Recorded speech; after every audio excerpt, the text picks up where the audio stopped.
فلا تعجبک اموالہم ولا اولادہم، سو ان کے مال اور اولاد سے آپ متعجب نہ ہوں، حیران نہ ہوں.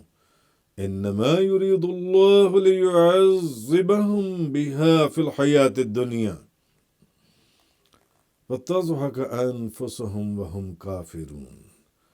سو ان کے مال اور اولاد سے آپ متعجب نہ ہوں. اللہ یہ ارادہ فرماتا ہے کہ ان کو ان کے مال اور ان کی اولاد کے سبب سے ان کو دنیا کی زندگی میں بھی عذاب دے. ان کے مال اور ان کی اولاد ہی ان کے لیے عذاب کا سبب بن جانے دنیا کی زندگی میں بھی. اور ان کی جانیں، جب ان کی جان نکلے گی تو ان کی جان اس حالت میں نکلے گی کہ وہ کفر کرنے والی ہوں گی، وہ کفر کرنے والی ہوں گی. اللہ تبارک و تعالیٰ نے بات فرمائی. تو اللہ تعالیٰ کی دین کی مسلسل مخالفت کے باوجود، کیونکہ آپ پیچھے قرآن پاک کی تفسیر میں یہ پڑھ آئی ہیں کہ بعض یہود، بعض نصارہ، بعض کفار اور بعض منافق جو بیچ میں، وہ یہ اعتراض کرتے تھے کہ جناب اگر آپ حق کے اوپر ہیں تو آپ کی حالت تو بڑی غیر ہے.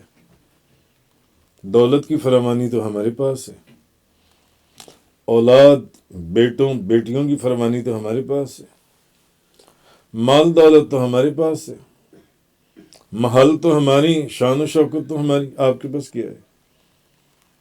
تو اگر تم حق کے اوپر ہوتے تو آج تمہارے پاس بھی بڑی دولت ہوتی، بظاہر دنیاوی دولت کا اس کے.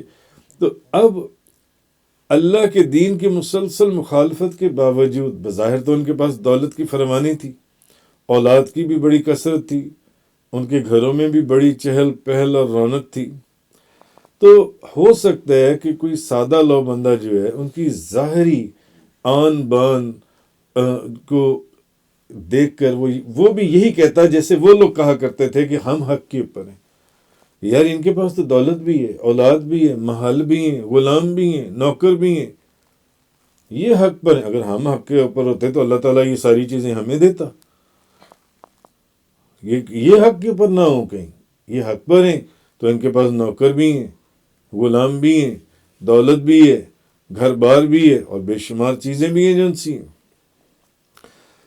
اصل میں پھر اس آیت کے اندر یہ چیز فرمائی گئی کہ یہ دنیاوی جو ٹھاٹ باٹ ہے نا،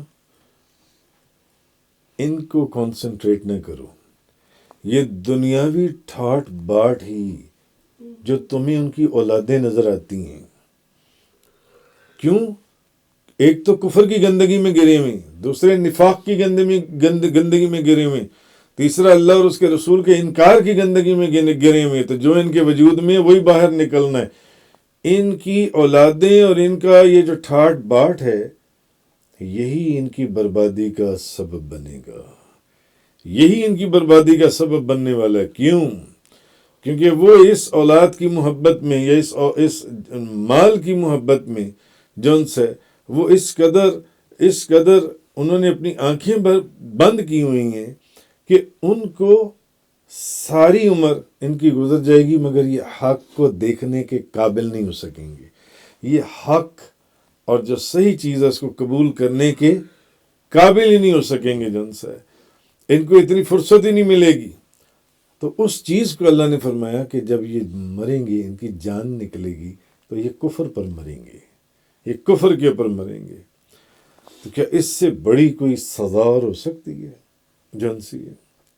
تو اصل چیز یہ ہے کہ ہر وہ نعمت، بھلے وہ اولاد ہے، بھلے وہ نوکر چاکر، دولت، مال، یہ سارا کچھ ہے، ہر وہ نعمت جو اللہ کی اور اللہ کے رسول کی یاد سے غافل کر دے، وہ انسان کے لیے سب سے بڑا عذاب ہے. ہر وہ نعمت جو انسان کو اللہ اور اس کے رسول سے پیچھے کر دے، اللہ اور اس کے رسول سے دور کر دے، وہی انسان کے لیے سب سے بڑا عذاب ہے. تو اصل میں اس آیہ کریمہ کے اندر اب یہ فرمایا آپ ان کے مال اور اولاد سے متعجب نہ ہوں، تعجب نہ کریں. اللہ یہ ارادہ فرماتا ہے کہ انہیں ان کے مال اور ان کی اولاد کے سبب ہی دنیا کی زندگی میں ان کا مال اور ان کی اولاد ہی ان کے لیے عذاب بن جائیں. اور آپ دیکھیں دنیا میں ایسا ہوتا ہے کہ نہیں، بعض لوگوں کا مال، بعض لوگوں کی اولاد ہی ان کے لیے عذاب بن جاتی ہے. عذاب کیوں؟ اس لیے کہ اللہ اور اس کے رسول سے دور ہو گئے، اللہ اور اس کے رسول سے پیچھے ہو گئے، اور ان کی جانیں اس حال میں نکلیں کہ وہ کفر والے ہوں. ان کی جانیں جو سی نا، وہ جب اس حال میں نکلیں گی کہ وہ کفر والے، وَتَضْحَكَ أَنفُسُهُمْ وَهُمْ كَافِرُونَ، اور ان کی جانیں اس حال میں نکلیں کہ وہ کفر کرنے والے ہوں. صدق اللہ تعالی و رسول اللہ صلی اللہ علیہ وسلم.